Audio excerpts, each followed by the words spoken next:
Hello friends, আমি আবারও চলে এলাম একটা নতুন ভিডিও নিয়ে। আমি দেখো অনেক দিন পর আমার সেলাই মেশিনে বসলাম। শরীরটা একটু ঠিক খারাপ ছিল বলে ঠিক মতন সেলাইয়ে বসতে পারিনি, তাই আজকে বসে কমপ্লিট করলাম।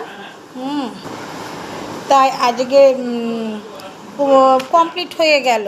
শরীরটা ঠিক মানে খুব একটা ভালো ছিল না বলে তাই ঠিক মতন মেশিনে বসতে পারিনি। অনেক দিন পর আবার মেশিনে বসলাম, ভালো লাগছে। এই দেখো, আর সব থেকে আমার কাছের মানুষের জন্য আজকে আমার এই ব্লাউজ তিনটে।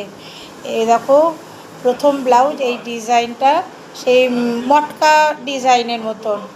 এ দেখো সামনের ডিজাইন আছে, আর এইটা দেখো চৌকো করেছি, পিঠটা পুরো চৌকো, পাইপিং দিয়ে হাইলাইট করে দিয়েছি, দেখতেও ভালো লাগবে। আগেরটা অরেঞ্জ কালারে ব্ল্যাক কালারের পাইপিং দিয়ে হাইলাইট করে দিয়েছি, আর এই দেখো হাতাতেও তাই পাইপিং দিয়েছি, আর এইটাও তাই। এ দেখো এইটা হলো পুরো গোল রাউন্ডের মতন, একটা মটকা গলা, একটা চৌকো, আর একটা গোল ব্রাকাট।